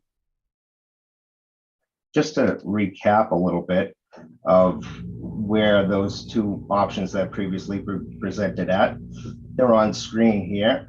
Let me see if we, just to frame our reference, lighthouses to the north, Baxter Road and the Bluff, the east, Sankaty Road and the golf course, west, and Bayberry to the south. See that both of these options are very similar to the north and to the south, and how utilities are transferred towards the south. There's a difference of access in utility layout in the central region, particularly from about 96 to 106 Baxter. That's the primary option, the primary difference between those options to date. Just a real quick discussion about cost. We're moving forward into the estimating phase.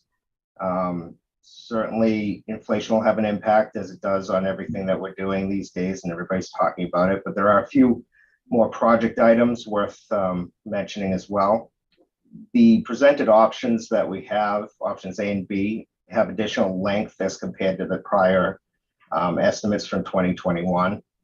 And that additional length has an impact on the increased utility, the increased access roads, the increased pavement, and an increase in the amount of easements that would be needed from a length perspective due to the utilities. Additionally, we're planning to replace a section of the water main, which I believe is around 90 years old in the project area.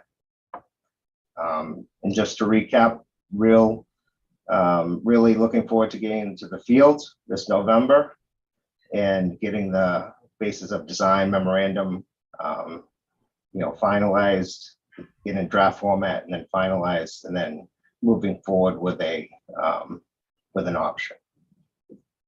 And that's a quick update. Does anybody have any questions? I don't see any questions. You in the packet, you talked about you're working on a potential other alternative for access. Just in general, what is the discussion? We received a fair amount of input from the abutters, and we're doing our best to accommodate the requests that have been mentioned within there. Okay.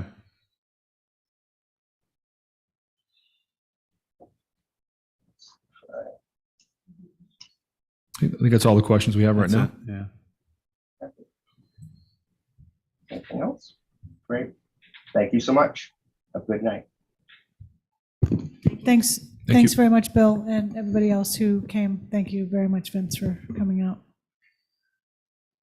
The next item is an update on parking commission establishment. Following intermittent board discussions over the past 3 years about the establishment of a parking commission, and most recently at the board's September 28th meeting, at which a potential paid parking program was discussed. At that meeting, the board indicated that prior to any further determination as to a paid parking program, it was preferable that a parking commission or a parking advisory committee or some such group be established, and that a parking coordinator be hired to take on parking related matters, including the further development of a program such as this. Town council and I met to review what it would take to establish a parking commission or similar group. And John, I would turn it over to you to explain what we've been talking about. Let me really quick. A hand went up, I think, for the past item, but I didn't see it. Can we go to that really quick before John starts? Yes, and before Vince. Sorry about that. leaves. Deanne, go ahead.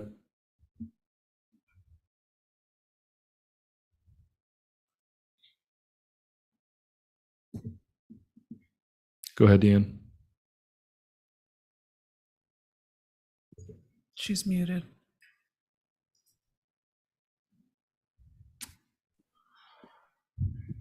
Here she goes.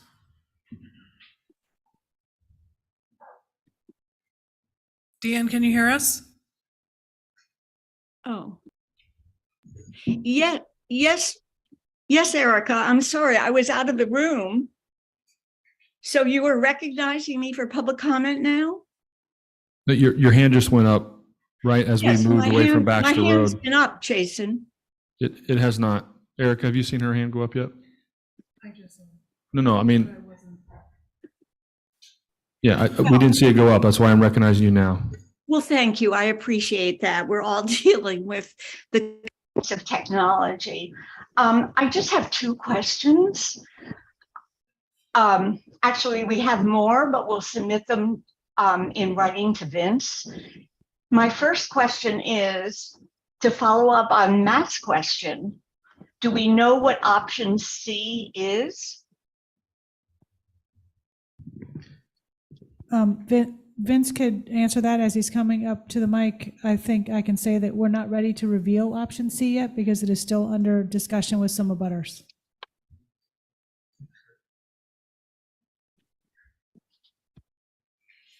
It's in development. Correct. Okay, then just to be clear, so we understand, there is no consensus has been arrived at what the alternate access is for Northern Baxter Road. Correct.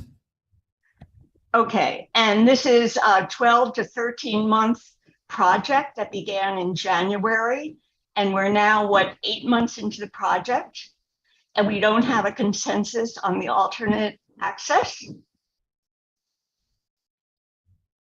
I don't think that's abnormal, but no, we don't yet. There's a lot of work that is going into this. We're trying to get a butter agreement. We have surveys that need to be done. We haven't gotten all of the property owners yet to even agree to allow access to their properties for surveying. Some of them were hard to reach. And there's quite a lot of due diligence that needs to be done about the environmental conditions and other aspects of the alternative access options.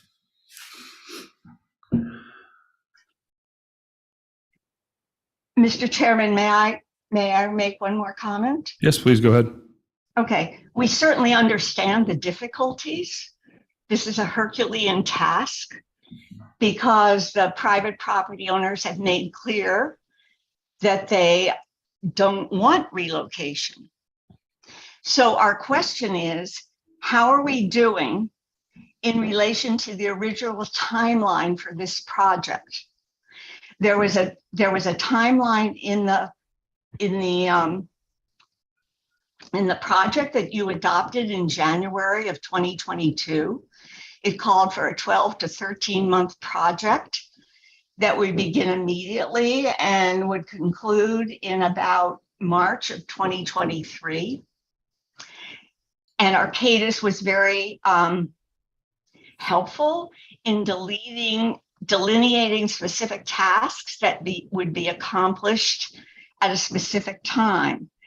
At the update in July, the timeline was revised. In the update for this evening, there's no timeline. So could you please communicate to us what is the current timeline? Could Vince send an email if it's more comprehensive than just a quick answer now? Vince could, and I think that, again, it's a very significant project, as you noted, Deanne, and it is going to take some time. I don't think we have an exact date by which the project will be completed, but it is clearly going to take longer than 1 year. Vince? Carson was taller than I am. The only thing that I can offer is that it was 12 to 18 months, not 12 to 13. So it's a bit longer of a timeline than Deanne is suggesting. So we're broadly still on target, and I can give a more precise response to Deanne via email if that helps. I'll leave it at that. Sure, thank you. May I respond, Jason? Yes, of course. Yes, thank you, Vince. You know, you've been very helpful in communicating with us. And in that regard, Jason and the entire board and Libby, I will remind you that back on March 23rd, you agreed that you would schedule a workshop meeting so that we could have a more in-depth discussion of this entire issue. And we have not scheduled such a workshop meeting. So I'm hopeful that rather than take up more time tonight, we could plan to have a workshop discussion of this issue so that we could ask our questions and get them answered. Okay, that's a great idea, Deanne. We'll get back to you on when we'll talk and see when that can happen. Thank you, Jason. We appreciate it. Okay, John, sorry, and Libby, sorry. I just didn't see the hand go up. Parking Commission. Good evening, everyone. So I just wanted to reiterate that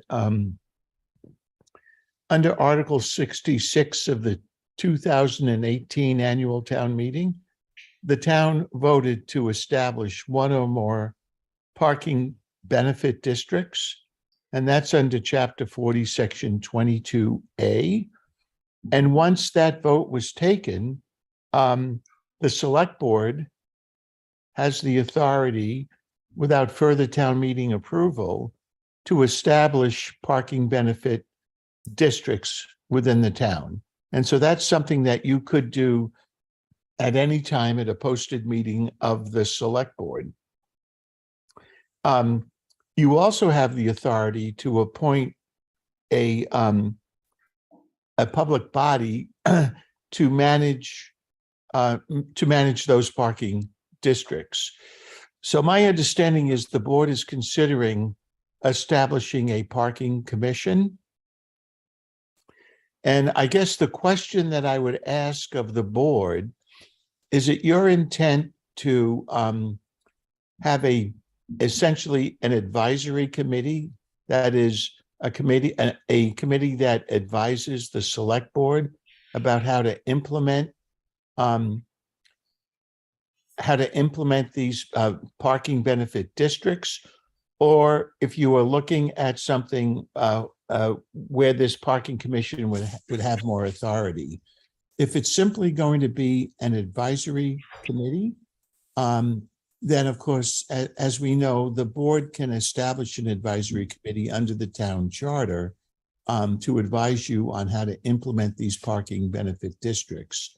If you're looking, however, for this to have a more formalized role for the parking commission, including the authority, delegating some of the authority under the statute to this commission, then you would need to do that either by a general bylaw or a regulation of the board. As you know, you currently have traffic and mostly traffic regulations, which have to be adopted pursuant to a public hearing of the select board. But if you want to establish specific parking regulations, you would do that by amending your current traffic regulations. And that's something you can do at any time as long as you follow the procedures for enacting regulations. So I guess my recommendation to the board is to discuss and think about what you would like this what authority you would like this parking commission to have. And then we can advise you as the appropriate method for achieving that particular goal. I have mentioned to Libby that if you look, for example, and I know sometimes you compare yourselves to the town of Provincetown, although there are a lot of differences as well. They have an extensive set of regulations adopted by the select board governing paid parking, including the establishment of specific locations, kiosks, rates, that kind of thing. In Provincetown, however, they leave the sort of the recommendation function to a parking clerk who's a paid employee of the town. And I believe the select board has been considering, or maybe has already established that position, and you're looking to fill that position. So you could do that through a parking clerk once that person is hired, or you could, as I mentioned, establish a parking commission for that purpose. So I think it's fairly straightforward at this point, and it's really a policy question for the select board as to how you would like to proceed. Any questions for John? Well, I'll just comment. I think it's, I'm not, how do I say it? I don't think it should be the select board trying to fit this into Wednesday nights. Like, so I think it's got to be, it's got to be some sort of, parking commission working with a parking clerk or something where there's, if we hire a parking clerk, they're not going to understand all the, the nuances of, how it's been done in the past and what happens and everything else. I think giving them, 3 or 5 people who are interested in this to assist, kind of like BPAC does and other committees, I think that's important. I think that if that can be done by regulation and we can just vote that, I think that's what we should do. I don't think it has to be a bylaw or anything like that. Let's not make it harder than it has to be. Right. And, that's my thought on it. I think if we're thinking someone can come, we can hire somebody and they're gonna, be able to navigate through this land, this quagmire, these landmines by themselves, I think we're kind of, we'd be fooling ourselves. And so, it's, anyway. I have a question for you, John. So Yes. I understand the first part of the advisory. On the second one, to give it more teeth, more authority, if we were to do that by regulation, that's not similar to like setting up the way we did the Board of Health, which we have no say in. They're a separate entity. Is that what we'd be doing? No. Well, you can do it any way you want, actually, Jason. But of course, the Board of Health has specific statutory authority that you cannot alter. Jurisdiction over Title V, for example, septic regulations and that sort of thing. But here, I think the select board has the ability to define what I would say is the charge of this parking commission. But you would do that by the select board enacting regulations. And I agree with Matt, there's no need to do this by a bylaw to bring it to town meeting, although that is an option. You have the alternative option of doing this by regulation. So we can certainly, with direction from the board, suggest some regulations that you might want to consider at a public hearing at some point in the future. Brooke? So I guess my question is, where we stand in this process, are we looking for some advice on what direction to proceed, and is that basically constitute an advisory group rather than a commission itself? You know, starting with an advisory group to evaluate our options and come with recommendations versus going to the extent of creating the parking commission before we've decided what we're going to do and what authority to give that parking commission. So I'm sort of inclined to go with an advisory group. And if we end up hiring the parking coordinator, they would be working hand in hand and provide the local knowledge to someone who perhaps is coming, may not be from here, and have, you know, representatives from the business community and others impacted by parking regulations and paid parking, if we go that direction. I don't know if you need anything from me, but I would concur with that. And that is the way the Board of Health started out, as an advisory kind of a group. And I think they would be charged with taking on all of the things that Matt was referring to. And if it looks like they can handle it, then we could take the next step to actually formalize them through a regulation or the bylaw. Can I ask about a capacity issue? I was kind of leaning towards not starting anything advisory or something with a little more teeth until we had the parking position filled, because there's no one to really take it on, to really lead it, to own it. Agreed. And that is something that we're working on. It's proving to be more challenging than we thought, because it's more challenging to hire specialized positions like this right now. But I think we could probably maybe, I mean, if you're all okay with it, organize something anyway in anticipation of that. So at least we can get it going. They could potentially be told, you might have to sit tight until we have a parking coordinator, but at least we'd have that group ready to go once the coordinator would be hired. I think especially given the timeline of our appointment process, that we not delay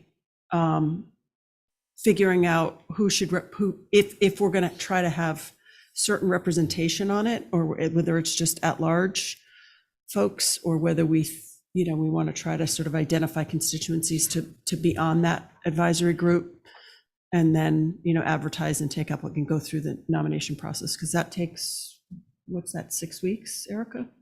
Start to finish our nomination process, roughly? Probably close to that. Yeah, so. I mean, are there any representations that you can think of now that you'd want to have, or people interested in parking? Yeah, I guess we'll see when the applications come in rather than designating, maybe. This will be tricky, because there's a segment of the community that is dead set against this no matter what, no matter how. And so if we assign, you know, if we put them, you know, if they are, you know, on this committee to just undermine it, we will never get anywhere. So, I mean, I think it's going to be, you know, so and our appointments are going to matter if this is important. We have voted this, you know, 3 years ago or so on demand management principles, which means the goal would be to set the timing or the pricing or whatever in such a manner that a certain percent of the spaces are open on any street at any time. And that, you know, that will take some oversight. That's going to take some thought and some tweaking over time till we get it right. And so you need a group that believes in that and wants to do that, you know, and that's the best way to do it for business. It may not be the best business for quality of life downtown, for anyone wanting to go down and use downtown at times or other parts of the island. You know, as we were walking in tonight, I was talking to Tucker about, you know, sort of other areas of the island. Land is too valuable to turn everything into parking lots. You know, we have to find another way. You know, the land is millions of dollars. A quarter of an acre is 1.4, 1.8 on, you know, on Rugged Road. You know, so we've got to, you know, turn that into, you know, sort of surface parking is sort of insanity. And there are other ways to do this, and there's ways to do it that would raise money, that would give alternatives and give ways for all of us to get around the island.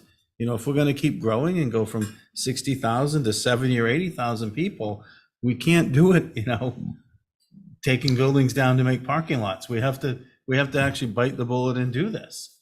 And so that's, you know, where I hope that we have the sort of the foresight and the sort of the guts to do it. So I would say the mandate of this advisory group is to map a plan to implement paid parking in Nantucket and to advise us as to what the best route to do that is. Not whether we should, but that they are tasked with finding a way forward toward paid parking. And then we decide whether we want to, in the end, whether we want to implement that or not. But what's the best way forward, assuming we're going to do this? Is that the only thing we want to charge them for? There's lots of different parking issues that we get stuck on, or we don't even bring it on our agenda because it's so long. We always say, I remember back when Rita and I started, we didn't want to make any changes to it as part of a bigger study, whether that was pulling parking off of Cliff Road at the beginning, or there could be, I think there's a lot more than just, this would be their main charge, but I think there's probably 5 or 6 other things in addition to that. And then I also would like to think through traffic safety, transportation planner, parking commission, parking, what are we calling the position? Parking supervisor, coordinator. How do they all work together? Yep. This has been going on for sort of this kind of discussions are going on as long as I've been on the board. It's been going on for 20 years. And in the early years, we pushed for it, and so half the people wanted it and half didn't. And we said, okay. And what the police said is, what we'll do is we'll enforce better, and we'll really ticket and we'll really enforce this year. And they did it for 2 or 3 years, and it worked. There was openings downtown, there was turnover. It actually, but the unforeseen consequences is it started to, people started to push out into the hinterlands to park. And we had to put rocks down at across from Sales because people were parking the car on the beach all day. They were driving the car and leaving it by the water all day. And we had to, go up on Cliff Road and extend the parking district. We've had to extend it to Sunset Hill because people were parking their cars on Sunset Hill because it wasn't in the district. And so as we've added more houses and added more people, over time, we've got more pressure on this than we even had 20 years ago. So there is going to be, if this happens, Jason's right, it's going to have to encompass more than just a little bit of downtown, and it's going to grow, and it's going to have to grow. And so and you have to find a way to do it that's fair for, the citizens that live in those areas and the people coming downtown to park. So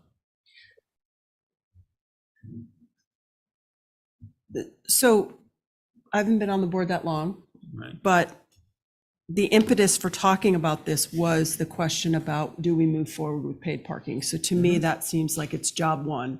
I do believe that whatever this morphs into will take on the larger issues, but I think what we were talking about at the last meeting when we started talking about this was, which system do we use? Do we have kiosks? Do we use apps? I want that evaluated because we don't have the time to do that. And that to me is task one.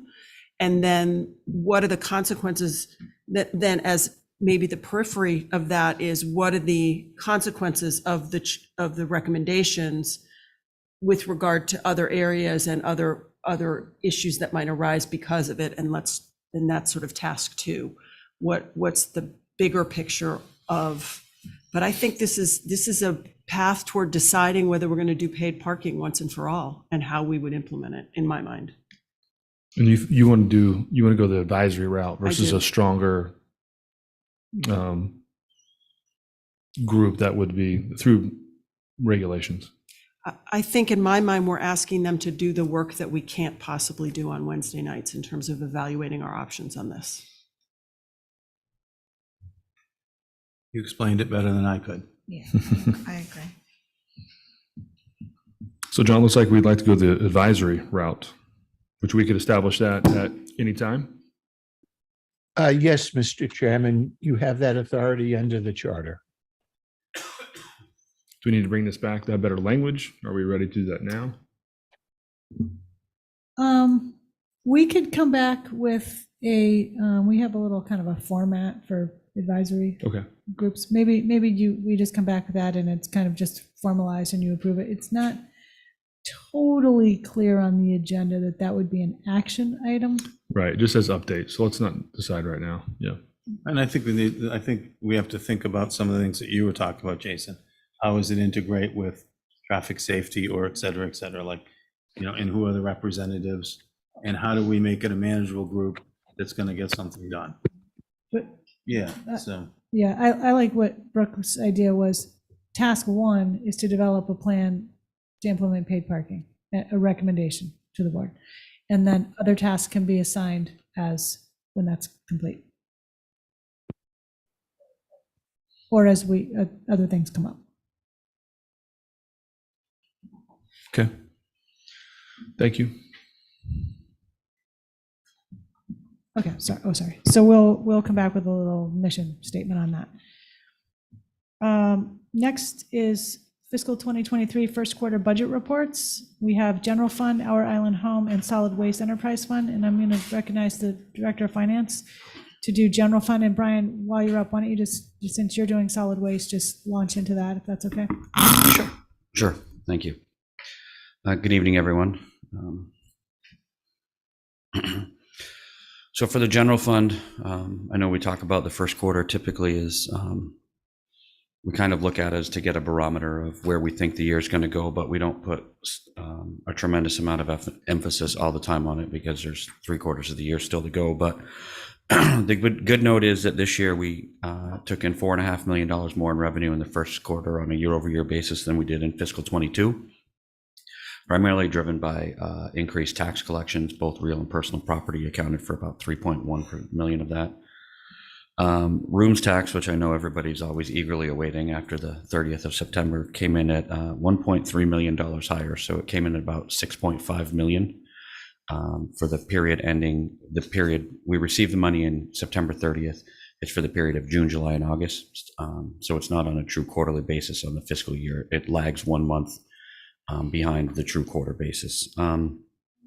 Motor vehicles were decreased a little bit, about 430,000 on a year-over-year basis, but there was such a large push by the collector's office and working with the assessor's office to collect all of the outstanding receivables for motor vehicles. I don't think that that's going to present much of a problem for us moving forward, because motor vehicles are something we always do end up collecting at some point, because if people don't pay, we mark it at the registry and they can't re-register their car until the bills are cleared. So it's not something that I'm overly concerned with, but we will continue to monitor it as the year goes on.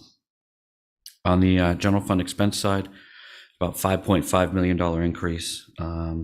Increases including about $700,000 in general government, which is the continuation of filling vacancies that we've had throughout the vacancies plus any new positions from fiscal 23.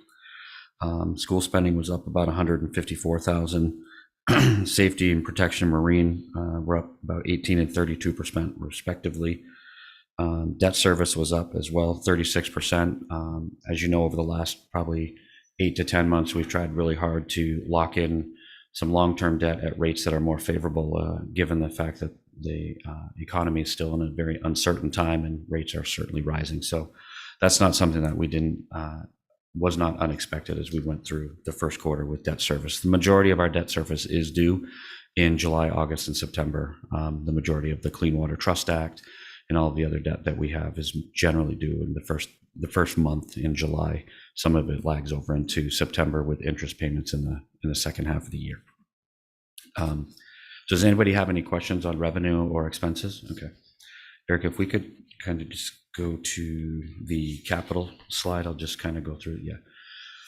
Yeah, that's perfect. I have to find it in my papers. So as always, we kind of list the high level projects or the ones that had the majority of the spending from articles or anything this year. Of course, there was the completion of the transaction approved at annual town meeting for 10 to 12 Washington Street, which was the largest transaction in the quarter from a capital spending perspective. The schools continue to make progress on the athletic facilities, which is made into two parts: their campus improvement plan and the school athletics, facility. We did replace fire engine 4. That was delivered in July, I believe it was. F Street bulkhead And 6FG weight drive is starting to slow down. So I'm pretty confident that that will not be on the list much longer. And then some various school projects, Nobody or Fieldhouse as well had some spending on it, and cobblestone improvements and sidewalk improvements. Can you go to the Muni Watch, please, Erica, if you wouldn't mind? Thank you. So with the Muni Watch, building permits, yellow generally means that we're just kind of starting to look at them to see if the trend is going in a downward direction that we would really need to focus on. We are reaching out to the building department to see what their expectations are for the rest of the year. And we certainly, in the local indicators that we use, being real estate transactions, freight, as you can see, the real estate transactions are red. Mortgage rates are rising all across the country. It may be slightly different here, but there's a downward push on adjustments for home prices right now as well. These are all things that we're looking at because I think each and every day more and more people come out with the expectation or the belief that we are going to enter into some type of recession. I think there's still mild disagreement on how severe it will ultimately be, sometime most likely in the beginning of 2023. Which is something that we're trying to watch for and pay attention as we go through the next 3 to 6 months. So I'm happy to entertain any questions relative to the general fund, if anyone has them.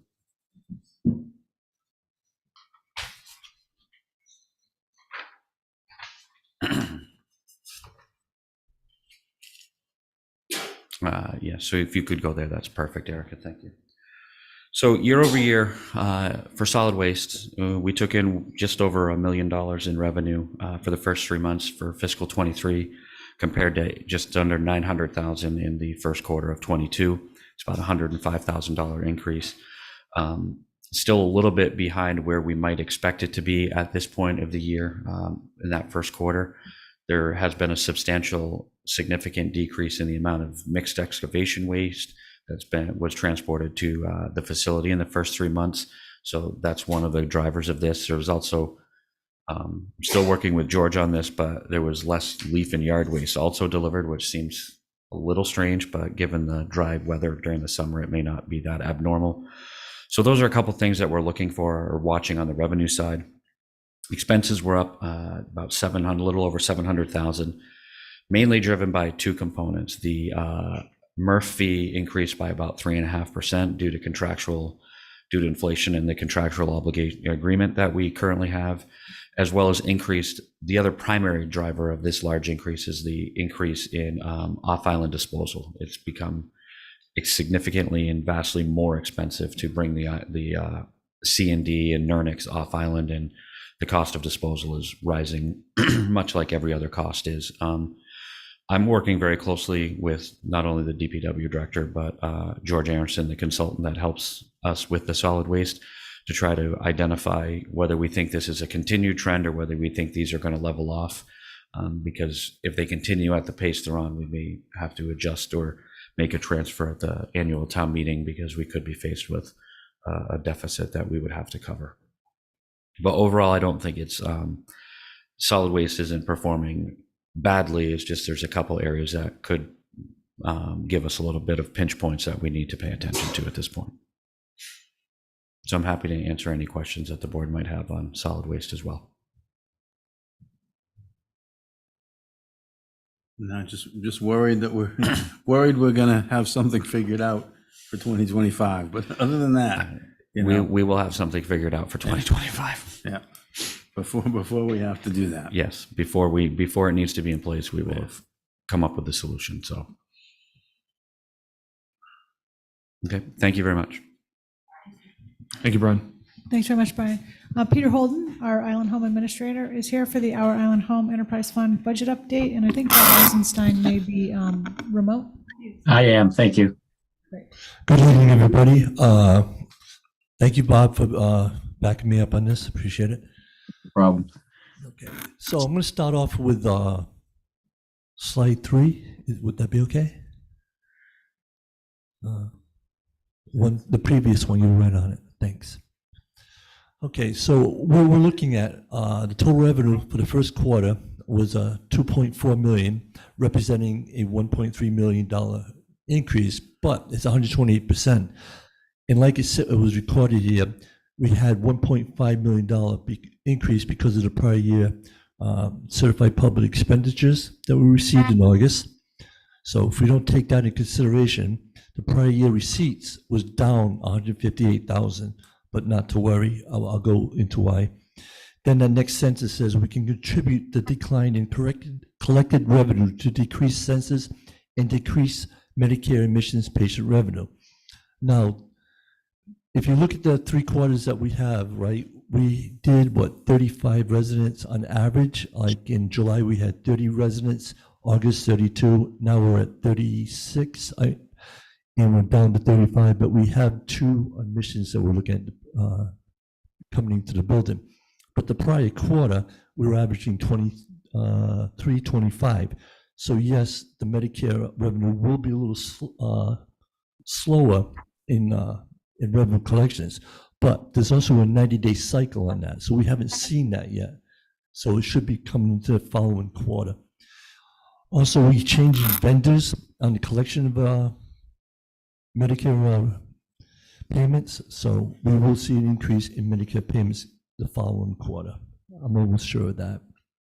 Also, when it comes to expenses, yes, we are high in expenses, but that is due to like inflation and everything. Medical supplies are up due to COVID costs and infection control. And we're also having a higher acuity level among our residents right now. If we go to page 4. Okay, since we had we collected $2.4 million, right? And we take out that CapEx, that brings us down to 904,000. And compare that 904 to the previous 2022 quarter, we're down 15%. But if you look at our budget, what we need to make is $3 million on the annual budget.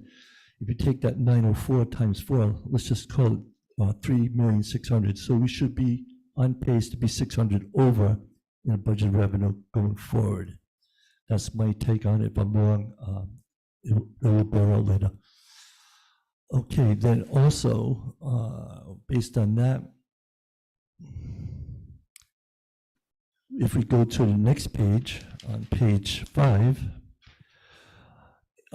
if you look at the top here, we have on Medicare, we're 84 days off days of charge. If you look at, we have 166 compared to 250 of the prior year. That's 84 days, and I really attribute it to the change of vendors that we have in right now, and we should see that close or increase the following quarter once we get these payments processed.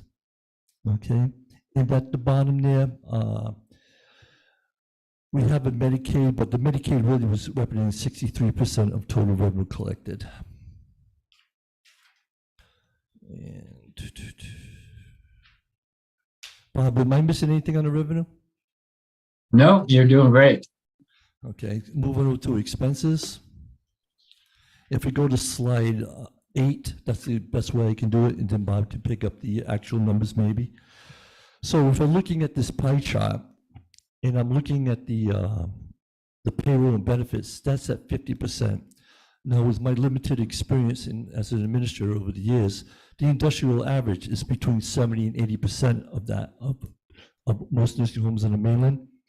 So if you're looking at 50%, and then if you look over to the professional services, which is 22, if you flip that over, that's 70, that represents 72% of the professional service, which will be included typically on the mainland of payroll and benefits. Thus, also, you're looking at the increase of professional services because you have some of the staff that should be town employees, but right now they're on E&F associates payroll. So that's what you see in the increase in the benefits and other services. So before we go off that, if we Go could, ahead. so what were you saying? It would be normally elsewhere, and what is Well, it here? normally what I've seen over my years, and Bob, you can testify to this or you can correct me on it. Sure. Usually on my experience, those the payroll and benefits are really running about 78%, 75 if you're running a decent level, but lean is 70. really lean is 70, and you're stretching it. So, but in my experience, a good home is running at 75, and a really generous owner, he's running at 78. Okay, that's my experience. Yeah, I think the main point is that we are a little top heavy on professional services, Matt, because we've been stopgapping the recruitment efforts because we can't find permanent employees for, let's say, nursing staff. And so we've been doing some consulting because we sort of have to just to keep things going. So we're hopeful over time the professional services will go down, and then the payroll, that 50% will probably go up. But for now, it's not a bad trade-off because we're actually saving on benefits and retirement benefits and things like that. So to Peter's point, the industry average on payroll is always between 70 and 80% is your labor in healthcare across the board. So Is that with or without benefits?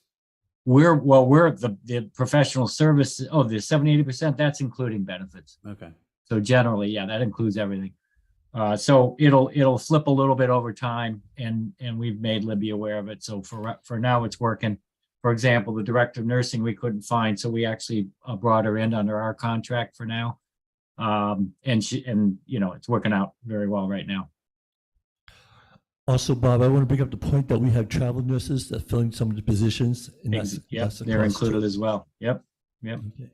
Also, the food costs, we all know what's going on with the food. Prices are going up. We're looking at that. Medical supplies, I see a trend going up only because we are increasing the census level in the facility, which is a good plus. I will take that. In the other expenses, that's out of my control. Okay. The only thing I wanted to add, just a kind of a wrap-up comment on the revenue side, and Peter alluded to it. The good news is that we really took a hit back in February between COVID outbreaks, and we've had some deaths that weren't COVID related. It's just natural. I think we lost 7 patients over the first quarter, the beginning of this year, calendar year. Now for the first quarter of this year, September, census is higher than September last year. So we're starting to go back up on the census. And to Peter's point, we're hopeful between increased census and to get to maybe 1,100 patient days. And because we're public payers, Medicare, Medicaid, as Peter pointed out, it sometimes takes 90 days for Medicaid to actually pay for people who are in bed today. So over the course of the year, we're really hopeful that the revenue will balance out and actually increase. It's just a lagging effect. Yes. Yeah, it's a pain. It's a pain in the neck. Bob, is there anything else you want to add to this? No, I think that pretty much wrapped it up, Peter. Dale, do you have any questions? Brian? Okay, anybody? Thank you. I also want to do a shout out to my staff. They really help us run the facility. I have to admit that. If it wasn't for them, I would not be here. They are actually supportive of my endeavors here, along with Bob. Thank you. Thank you.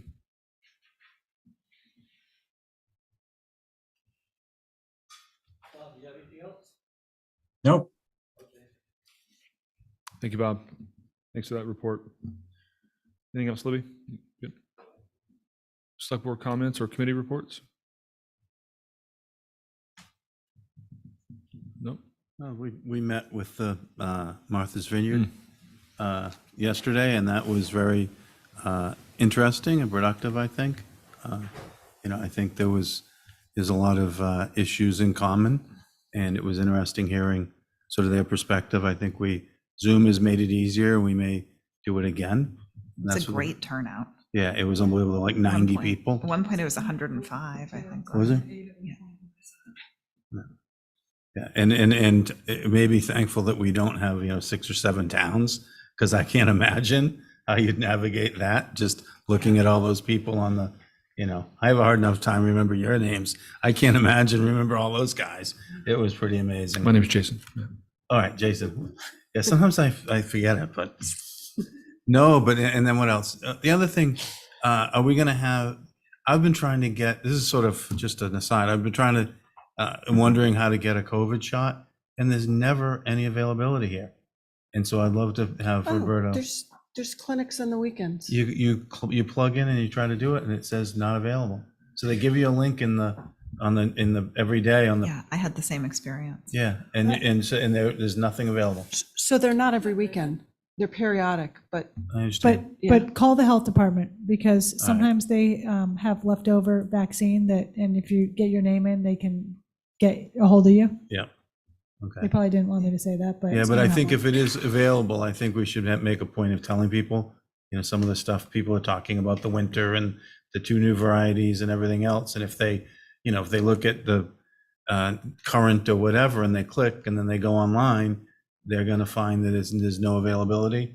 So I think we have to make sure, even Dan's Pharmacy had, you go to their line online and it said there wasn't any availability. So I think it would be good, as a public service, I think we should be sort of Maybe we updating people. can get a little update under announcements next week. I think so. I think it would be Because helpful. did you get the email from Patient Gateway that said like, come in and get your flu vaccine and your COVID vaccine? And yeah, I tried the same thing.